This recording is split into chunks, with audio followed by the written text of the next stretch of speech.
Innal hamdalillah nahmaduhu wa nasta'inuhu wa nastahdihi wa nastaghfiruh wa na'udzu billahi min syururi anfusina wa min sayyiati a'malina man yahdihillahu fala mudhillalah wa man yudlil fala hadiyalah. Ashhadu wa nashhadu an la ilaha illallah wa anna Muhammadan abduhu wa rasuluh salatan wa salaman daimaini mutalazimaini ala habibina wa syafi'ina rasulin amin wa ala alihi wa sahbihi wa man tabi'ahu bi ihsanin ila yaumiddin, amma ba'. Yang dimuliakan pengerusi surau, Tuan Imam, Tuan Bilal, seterusnya para petugas surau, para sukarelawan surau, para dermawan-dermawan surau, geng-geng kuliah, geng-geng surau, geng kaki-kaki jemaah, serta sidang hadirin hadirat yang dirahmati Allah sekalian. Alhamdulillah, syukur pada Allah Subhanahu Wa Taala pada malam ni dapat berkumpul dan berhimpun.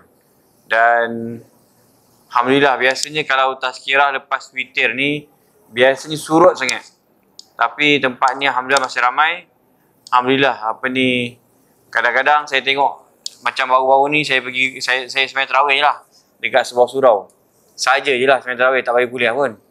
Jadi saya sembahyang kat situ, kat masjid. Masjid tu ramai orang. Tapi budayanya kat situ tazkirah lepas habis witir. Jadi lepas habis witir semua pakai hilang. Sebab bertembung antara witir dengan moreh. Jadi bila bertembung antara witir dengan moreh, orang pilih moreh. Saya tengok, saya pun masa tu, jemaah pun ajak saya, Ustaz jom moreh, saya nak dengar kuliah, Ustaz jom moreh. Saya pun sebut salah, orang ni ajak, yang ajak pula Pak Imam. Yang ajak pula Pak Imam. Jomlah Ustaz, Imam pun moreh kak? Letih lah Ustaz, haus ni, lapar ni, penat, jom Ustaz. Teman saya segan lah seorang-seorang. Dah aku pula teman dia. Tapi itulah cabaran. Tapi kat sini alhamdulillah, maknanya masih ramai lagi yang mendengar, yang sudi nak dengar tazkirah. Dan mudah-mudahan banyaklah hikmahnya, banyaklah faedah manfaat yang tuan-tuan dapat, insya-Allah. Amin ya rabbal alamin. Okey, tuan-tuan bapa mati Allah sekalian. Hari ini saya diberikan tajuk tentang apa yang berkaitan dengan Lailatul Qadar katanya. Jadi saya pilih satu tajuk, iaitu malam Lailatul Qadar, malam yang dicemburui oleh seluruh para anbiya. Satu hari, ini kisah seorang Nabi yang paling banyak namanya disebut dalam Al-Quran. Nabi apa? Kalau tuan-tuan boleh teka lah. Nabi apa?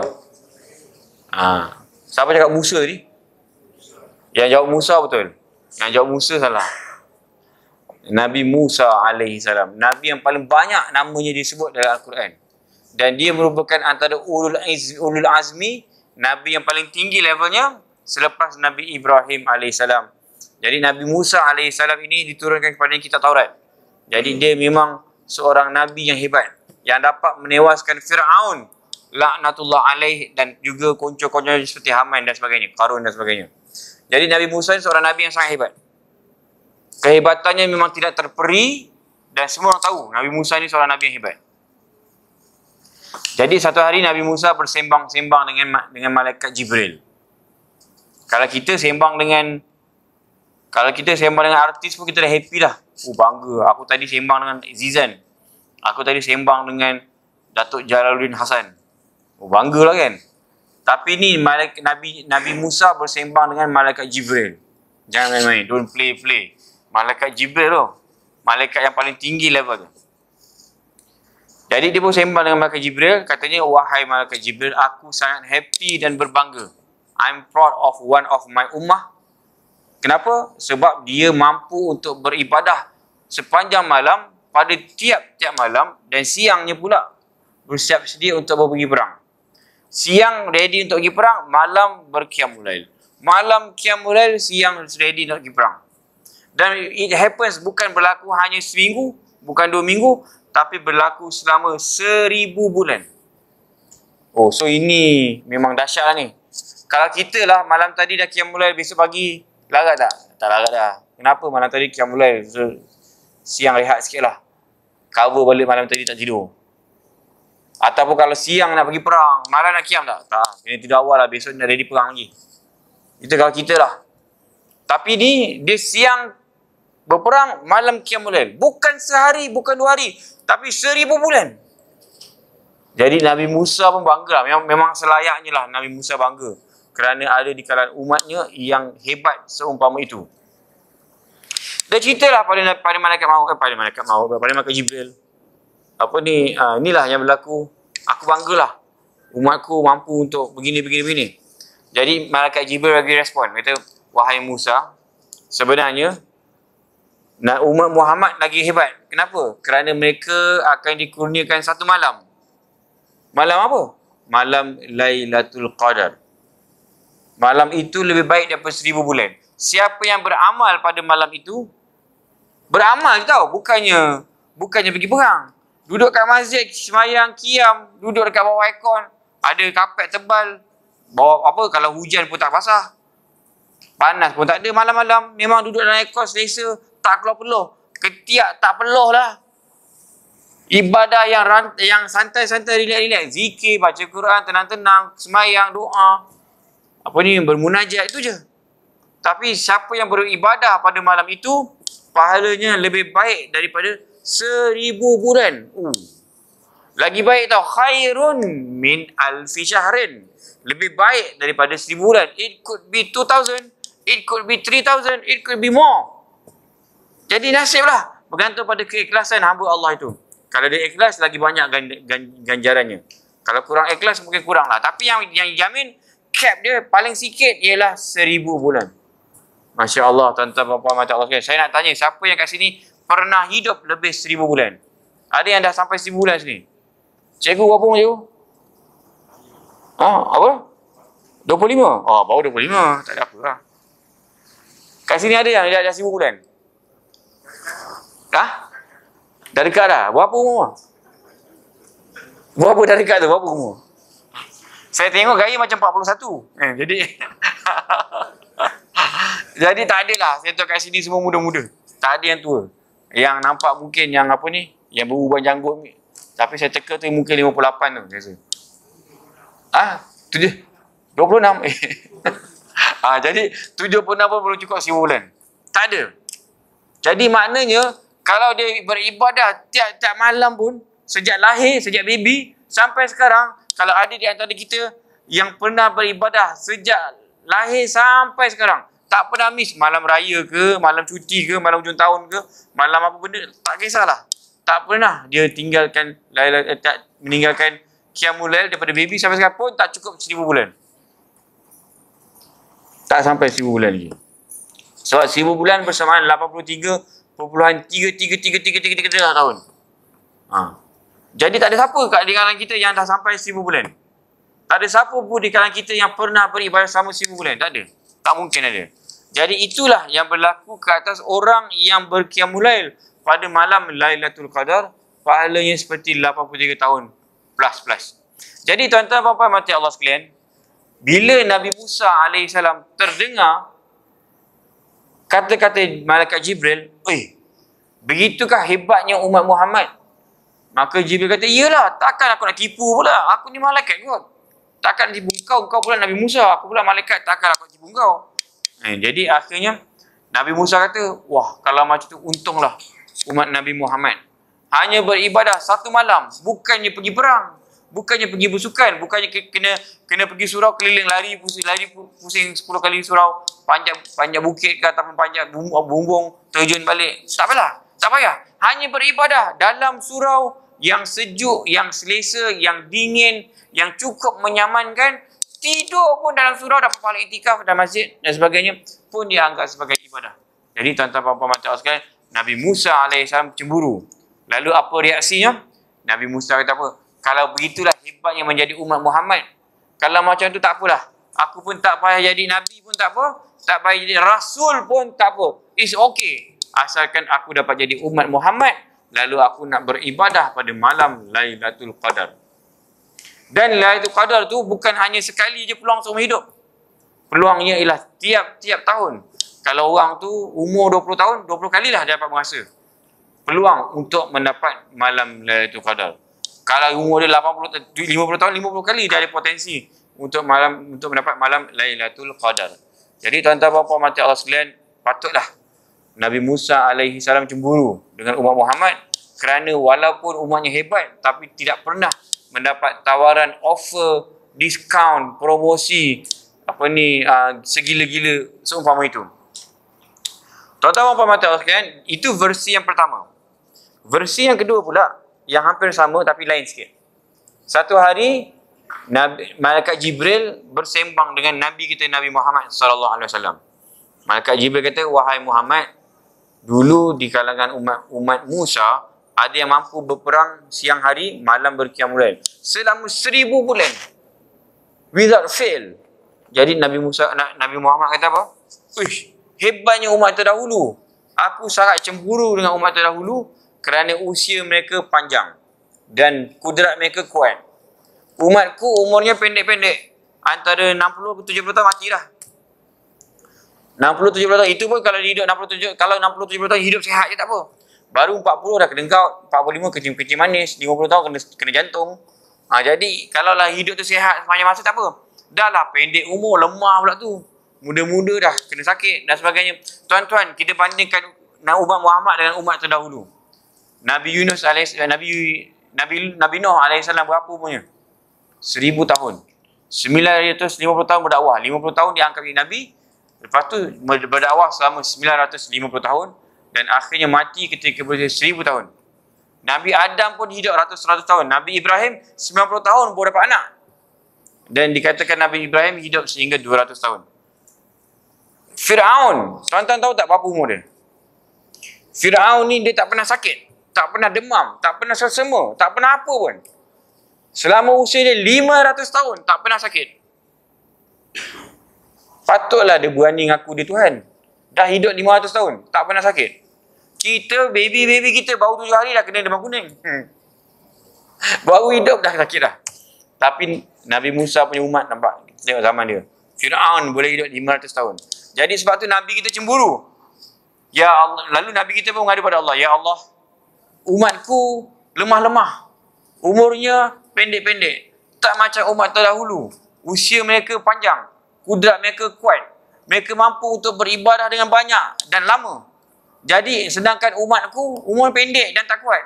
Macam mana umatku nak menandingi umat-umat terdahulu? Maka turunlah inna anzalnahu fi lailatul qadr. Sesungguhnya kami turunkan Al-Quran itu pada malam Lailatul Qadar. Lailatul Qadr khairum min alfi syahr. Siapa yang beramal pada malam itu maka dia dapat amalan lebih baik daripada 1000 bulan. Jadi umat Muhammad tak payah hidup lama-lama. 70 tahun, 60 tahun pun cukup dah. Tapi hidup seolah-olah macam beribu-ribu tahun. Tapi tak payah hidup beribu-ribu tahun. Amalannya macam beribu-ribu tahun. Inilah kelebihan yang ada pada umat Muhammad. Sampai Nabi-Nabi yang lain pun cemburu. Uish, untunglah jadi umat Nabi Muhammad. Amal sikit, baru niat dah dapat pahala. Baru niat. Umat Nabi Muhammad, kalau niat dapat pahala dah. Bila dia buat, dapat 10 kali ganda. Katakanlah dia niat nak sembahyang tarawih. Baru niat dapat pahala. Kalau dia buat, dapat 10 kali ganda daripada rakaat yang dia buat. Kalau dia buat 8 kali 10, 80. Kalau dia buat 20 kali 10, 200 pahala. Seolah-olah macam beribadah sama 200 pahala. Kalau buat dosa pula tak digandakan pula dosa. Kalau buat dosa satu, dosanya satu. Kalau buat jahat satu, jahatnya satu. Tapi kalau buat baik, buat satu. Tapi gandaan 10 kali ganda. Lepas tu umat Muhammad ni pula hebatnya. Adalah umat pertama yang akan dimasukkan ke dalam syurga. Umat lain tak ada. Lepas tu umat Muhammad pula yang hebatnya dikurniakan Lailatul Qadar. Which is tak pernah berlaku pada umat-umat terdahulu. Hanya untuk umat Muhammad je. Sebab itulah Nabi-Nabi sangat cemburu dengan umat Muhammad sallallahu alaihi wasallam. Okey, jadi tuan-tuan, ada masa lagi habis dah? Ada lagi banyak masa dah. Habis dah, macam mana? Sambung. More lagi, more. Saya risau more habis. Lambat sangat habis, untuk saya tak ada. Ada tak more? Abang-abang yang tengah more tu, nak tanya sikit, abang-abang yang tengah more tu jangan habiskan semua. Tinggal sikit orang belakang, kesian kat kita orang. Okey, tuan-tuan bapa mati Allah sekalian, kita sambunglah cerita sikit lah tentang Lailatul Qadar ni. Tuan-tuan bapa mati Allah sekalian, Lailatul Qadar ni ganjaran pahalanya Masya Allah. Jangan kira, sebenarnya 1000, ulama-ulama kata apa? 1000 bulan tu sebenarnya nak ceritakan uncountable. Tidak terkira banyaknya. Ibarat kata macam kita cerita, kita ada 1001 hikayat, 1001 cerita, 1001 perkara, 1001 barang. Maknanya bukan 1001, tapi nak ceritakan uncountable ataupun infinity, jumlah yang tak boleh nak dikira. Itu maksud alfi syahrin. Tuan-tuan puan-puan mati Allah sekalian, bila saya sebut pahala 1000 bulan, semua relax dengan macam okay, 1000 bulan, alright, okay. Tuan-tuan tahu tak, kan kita, sekarang ni nak raya ni kan cerita pasal bonus. Banyak bos bagi bonus. Saya teringat lah kan, dulu kan kerja kerajaan dapat sebulan bonus, betul? Kerajaan Selangor dapat 2 bulan bonus, betul? Kan beberapa tahun lepas kan macam tu. Dapat bonus, okey. Lepas tu, saya ingat lagi. Saudara saya, dia kerja dekat Petronas. Sekali Petronas umumkan untung bilion-bilion. Jadi Petronas pun umumkan bagi bonus pada staf dia. 6 bulan gaji. Bonus. 6 bulan pekerja Petronas. Masa tu sepupu saya, adalah beberapa orang sepupu saya, staf Petronas. Lama senyum, saya punya lebar sampai ke telinga. 6 bulan gaji. Bayangkan kalau gaji 10,000, dapat 60,000. Kalau gaji 15,000, dapat 90,000. Masa tu, ketika Petronas umumkan bonus 6 bulan, bukan mereka pergi ke kedai kereta. Kedai kereta yang datang kat diorang. Kedai kereta masuk ke, macam dekat, apa ni, dekat kereta tu. Kedai kereta yang pergi dekat office. Buka galeri. Masing-masing tukar kereta Camry lah, Honda Accord, Honda Civic, macam-macam. Down payment memang sub-sub je bayar. Kalau bonus 50,000, nak down payment apa, tak pening pun. Dia gitu je lah. Itulah dia ceritanya. Dan saya pernah dengar cerita pula, ada geng-geng saya kerja dekat public bank. Public bank lagi jahat tuan-tuan. Dia bagi 8 bulan, 9 bulan bonus. Kalau gaji 15,000 kali 9, tak 100 lebih. Bonus. Itu public bank. Bank rakyat lagi jahat. Bank rakyat pernah bagi 12,000. 12 bulan. Ada yang setengah-setengah yang perform tu, yang mencanak-canak, melintang-lintang tu. 18 bulan bonus. Ini cerita betul ni. Yang busuk-busuk pun 6 bulan. Tapi yang cemerlang 18 bulan. Jadi masa tu saya dengar cerita 18 bulan, mak datuk. 18 bulan. Bayangkan tu kalau gaji 10,000 kali 18, tak 180,000. Tak boleh beli kereta sebiji. Bukan down payment. Kereta tu bayar cash. Full payment. Bukan down payment lagi. Full payment. Boleh beli cash kereta. Ni tuan-tuan. Orang yang gaji dekat bank rakyat dulu. 18 bulan. Ini cerita betul. Bila kita cerita pasal bonus-bonus ni, kita dahsyatnya. Semua bunyi cicak keluar kan. Banyak betul, Masya Allah. Dan yang paling tinggi saya pernah dengar, kerja dekat Kenanga Investment. Yang kerja dekat Kenanga Investment, mereka pernah dapat bonus sampai 30 bulan. Macam tuan-tuan, cuba kira 30 bulan. Kalau gaji 10,000, dapat 300,000. Beli 2 biji Civic pun ada balance lah. 30 bulan. Bayangkan. Jadi, kita pun rasa macam, dahsyat tu 30 bulan. Dahsyat betul. Jadi itulah tuan-tuan bapa mata sekalian, baru 30 bulan dunia. Tapi Allah Ta'ala umumkan siapa yang berqiyamul lail pada malam Lailatul Qadar 1000 bulan. Tapi tak ada satu bunyi. Tak ada langsung. Kita dengar biasa je. Tak ada langsung bunyi cicak tu. Tak ada. Sebelum okey, 1000 bulan. Tapi katakanlah, kalau kita dapat 1000 bulan punya bonus. Macam Datuk, banyaklah kan. Macam saya ni katakanlah, gaji level-level saya lah. Katakanlah 5,000 lah sebulan. Dapat 1000 bulan. 5,000 kali 1000 bulan, 5 juta masuk akaun. Agak-agak lah, kalau masuk akaun 5 juta, besok nak pergi kerja lagi tak? Tak pergi dah. Tak pergi dah. 5 juta, sorry lah. Tak pergi dah. Jadi tuan-tuan puan-puan mata Allah sekalian, macam katakanlah seorang office boy, gaji katakanlah 2,000. Gaji 2,000, tiba-tiba bonus masuk 1000 bulan. Dapat 2 juta masuk dalam akaun. Besok pagi nak pergi kerja tak? Tak nak pergi kerja, mesti tidurnya. Tak payahlah, dalam akaun ada 2 juta, nak kerja apa lagi? Bos telefon, Man, kau kat mana? Dah pukul apa kau tak datang ke? Bos, Saya kat rumah ni bos. Kau tak datang kerja ke? Bos, mulai hari ni bos, saya pecat bos. Dia yang pecat bos dia. Ada yang comeback 2 juta. Nak kerja lagi ke? Tak ada dah. Baiklah dia tengok Astro, baik dia jalan-jalan, habiskan duit. Daripada dia kerja juga macam nak mati. Kan? Jadi baiklah dia relax dekat rumah. Dapat 2 juta kan. Jadi itulah perumpamaan tuan-tuan. Kalau kita lah sebut pasal gaji, kita rasa macam terangsang. Kita rasa macam wow. Tapi bila sebut tentang pahala, kita rasa biasa. Itulah lemahnya iman kita tuan-tuan. Tak terasa itu sesuatu yang menggembirakan. Jadi dengar Lailatul Qadar 1000 bulan. Biasa je. Macam tak ada apa-apa berlaku. Itulah dia ceritanya. Jadi muhasabah pada kita. Kalaulah pahala itu boleh dilihat dan pahala itu boleh diukur, pahala itu boleh dibau, pastinya kita akan berkejar-kejaran untuk mengejar pahala tak tadi. Tapi malangnya ia hanya boleh dihidu oleh orang-orang yang beriman pada Allah Subhanahu Wa Taala. Jadi marilah kita sama-sama berdoa. Mudah-mudahan Allah Taala tingkatkan iman kita. Dalam masa yang sama kita termotivasi untuk memperbanyakkan amalan sepanjang bulan Ramadan ini.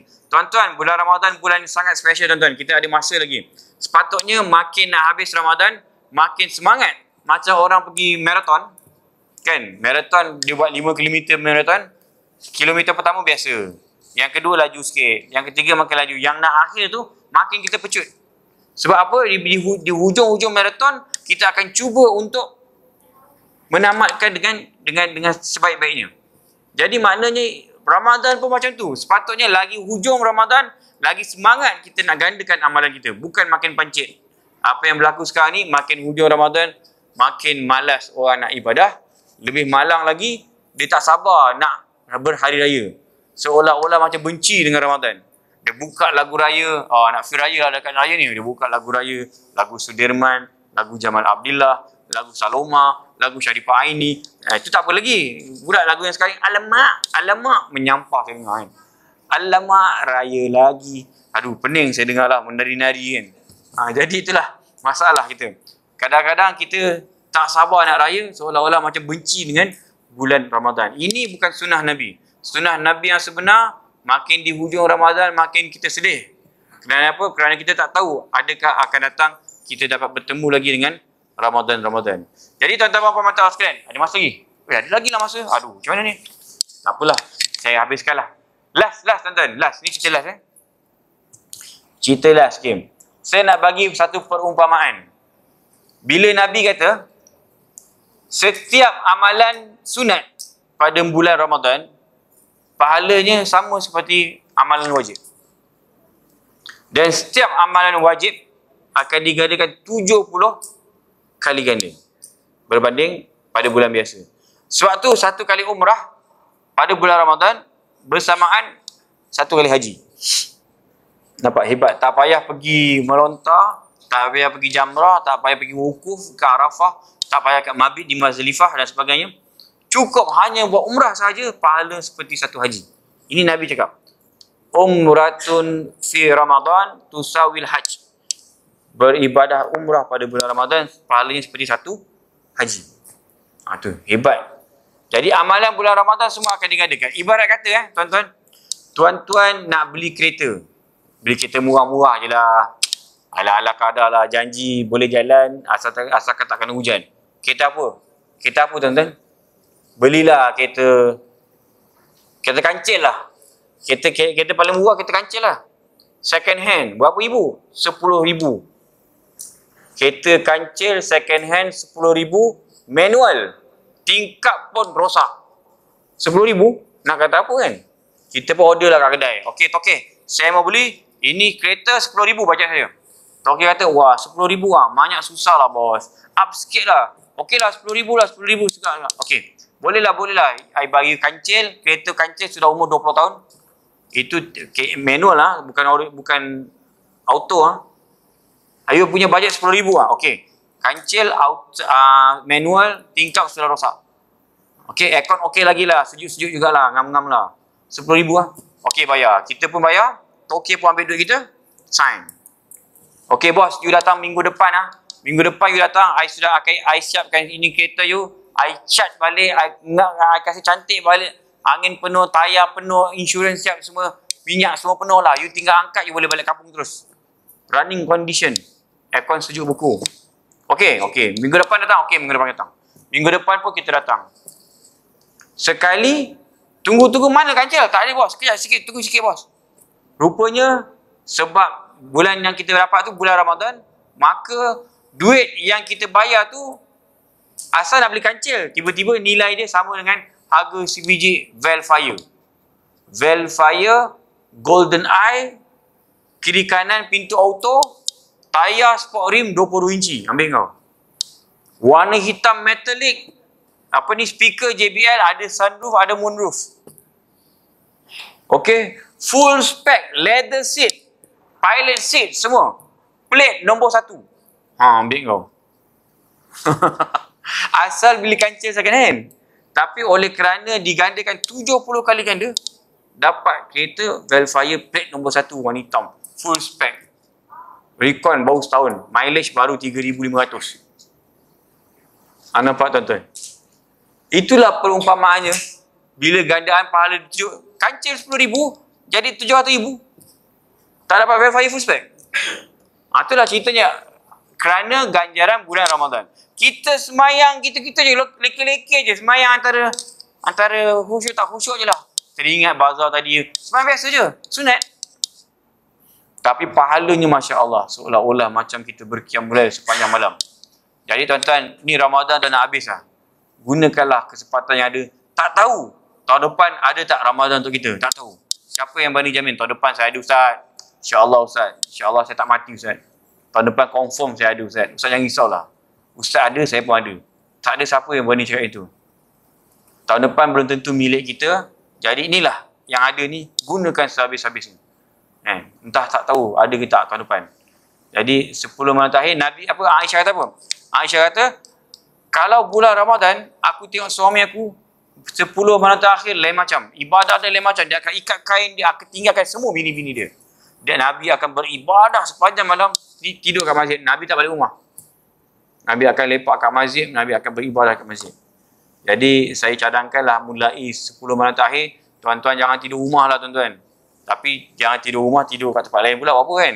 Maksud saya menghabiskan masa di masjid ataupun surau. Surau ni boleh tidur tak? Pengurusan benarkan tak tidur kat surau? Mana JK-nya? Tak ada. Boleh ke? Saya rasa boleh kot. Tapi yang penting jaga kebersihan lah. Kan? Ataupun tidak-tidaknya lepak kat luar ke gitulah. Jadi sebenarnya pada saya nak qiyamul lail, ada orang kata saya qiyamul lail kat rumah Ustaz.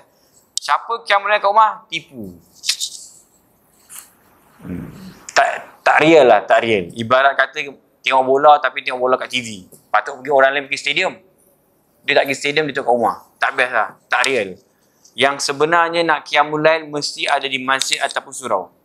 Baru real. Sebab bila kita berqiyamul lail, kita pergi surau masjid, kita masuk je niat iktikaf. Niat iktikaf je, dah dapat pahala lah. Walaupun tak buat apa-apa. Walaupun duduk termenung, walaupun sembang. Walaupun buka WhatsApp, layan WhatsApp, benda sembang. Itu. Kalau sejam, sejam lah. Kalau 2 jam, 2 jam lah. Kalau 3 jam, 31 minit, 42 saat. Yelah, itulah jumlahnya. Pahala yang kita dapat apabila kita iktikaf. Hanya perlu berada di masjid, dapat pahala. Jadi, kalau kat rumah dapat tak pahala iktikaf? Tak ada. Kat rumah tak dapat pahala iktikaf. Dan suasana di rumah tidak memotivasikan untuk kita berqiyamul lail. Tak ada. Suasana kat rumah tu menyebabkan kita macam biasa-biasa je. Tak ada rasa feel langsung. Lepas tu kadang-kadang pergi toilet lah, minum kopi lah, bancuh kopi. Bancuh kopi setengah jam. Lepas tu kata, dah setengah jam dah aku qiyam. Bagus lah kan. Sebenarnya tipu. Jadi saya cadangkan tuan-tuan, kalau nak qiyamul lail, buat temu janji kawan-kawan. Jangan pergi seorang-seorang. Janji dengan cikgu contoh. Okey, malam ni kita qiyamul lail, okey janji. Jumpa kau pukul 3 contoh. Janji dengan dia. Kalau salah seorang tak bangun, call. Jadi tak, jangan buat seorang-seorang. Kalau buat seorang-seorang tak edit. Kalau kata nak pergi seorang-seorang, mudah untuk lemah semangat. Tak edit lah, tengok malah tak ada geng. Bila ada geng, jadi semangat. Itulah ceritanya tuan-tuan. Jadi saya rasa cukuplah sekadar tu. Masa pun dah time. Saya rasa saya ingin mengucapkan selamat beribadah, mengakhiri Ramadan dengan cemerlang insya-Allah. Dan mudah-mudahan kita semua mendapat Lailatul Qadar. Amin ya rabbal alamin. Semoga tahun ini Ramadan kita Ramadan yang paling baik yang pernah kita lalui. berbanding tahun-tahun sebelumnya. Dan marilah kita sama-sama berdoa agar kita dimatikan oleh Allah pada bulan Ramadan. Tak ada siapa beramin. Marilah kita berdoa agar kita dimatikan oleh Allah pada bulan Ramadan. Tapi bukan tahun ni. Ramai takut tahun ni Ustaz. Janganlah tahun ni. Tak, insya-Allah bukan tahun ni. Tapi banyak tahun lagi. Mungkin 20-30 tahun lagi atau lebih lagi. Masa tu anak-anak semua dah dewasa, cucu-cucu semua dah pembesar dah. Kita boleh mati dalam keadaan tenang. Dah selesai tanggungjawab semua. InsyaAllah. Amin amin ya rabbal alamin. Aku qauli hadza wa astaghfirullahalazim li wa lakum wa lisairil muslimina wal muslimat fastaghfiruh innallaha ghafurur rahim. Kita akhiri dengan tasbih kafarah dan suratul asri. Subhanakallahumma wa bihamdika asyhadu an la ilaha illa anta astaghfiruka wa atubu ilaik. Bismillahirrahmanirrahim. Wal asr innal insana fi khusr illa alladhina amanu wa amilus solihat wa tawasaw bil haqq wa tawasaw bis sabr.